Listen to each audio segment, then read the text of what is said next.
Have you ever noticed something strange? You can want change very badly and still resist it. You can want to wake up earlier, exercise more, stop checking your phone, study harder, quit a habit, start a new one. And yet part of you seems to pull in the opposite direction. That feels irrational. If change is good for you, why would your own brain fight it? Most people answer that question with words like laziness, weak discipline, low motivation, a bad mindset.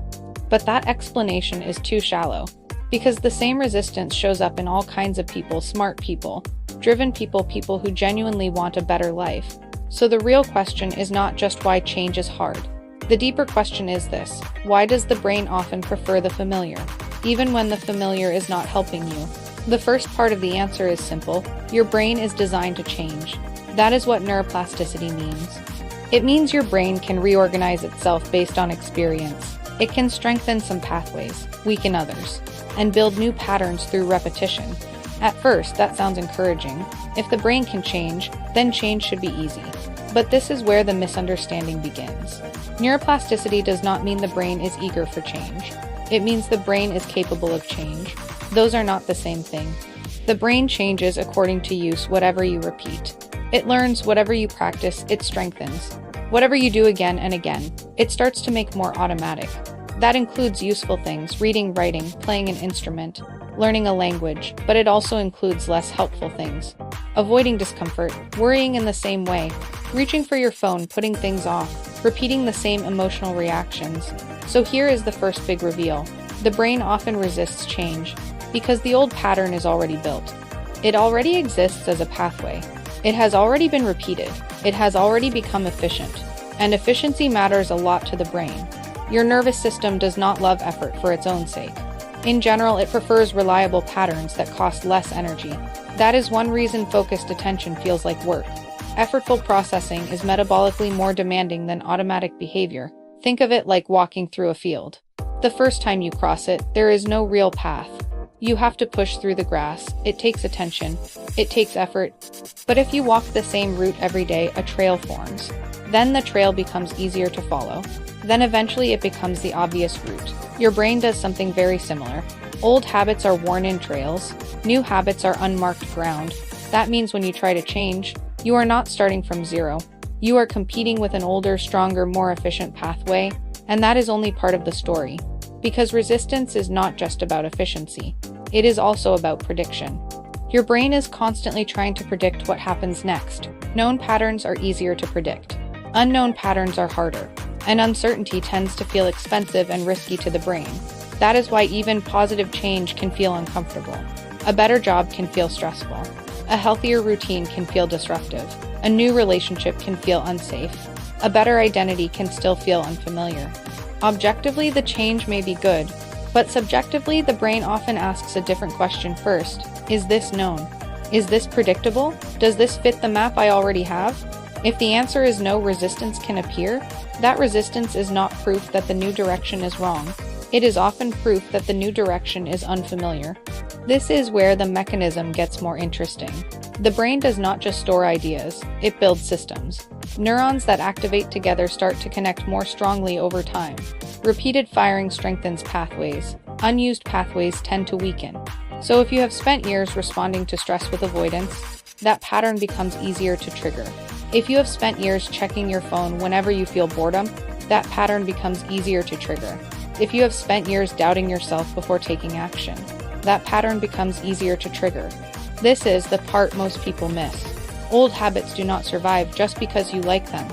They survive because they have been biologically reinforced. And when stress rises, the brain often falls back on what is familiar. Why? Because stress reduces flexibility. It pushes the system toward older, more automatic responses. That is one reason people relapse into old behavior when tired, overwhelmed, or emotionally overloaded. So the deeper rule is this: the brain tends to resist change when change requires more effort, more uncertainty, and weaker pathways competing against stronger ones. Now the whole picture starts to come together. You are trying to install a new pattern, but the old pattern is faster, cheaper, better practiced, more predictable, and often linked to some form of safety or relief. That does not make change impossible, but it does explain why change feels harder than people expect. And now we get to the really practical part. What actually helps the brain change? First, repetition. Not dramatic repetition for 3 days, consistent repetition over time, because plasticity is use dependent. The brain changes with repeated activation. Second, focused attention. Passive exposure is weaker. When attention is engaged, plasticity is stronger. The brain treats that input as more important. Third, the right internal conditions. Chemicals linked to attention and learning help mark experience as significant, and sleep helps stabilize what was practiced. So if someone is distracted, exhausted, and inconsistent, change becomes much harder to lock in. Fourth, gradual change often works better than identity shock, because if the new behavior feels too far from the brain's existing model, resistance spikes.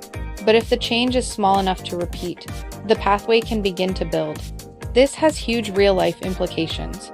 It explains why motivation is unreliable. Motivation can get you started, but repeated wiring determines what becomes easier later. It explains why habits matter so much, because every repeated behavior is not just a choice. It is a vote for a pathway. It explains why anxiety can feel sticky, because repeated worry is not just mental content, it is practice. It explains why learning is tiring at first, because new circuits are expensive before they become efficient.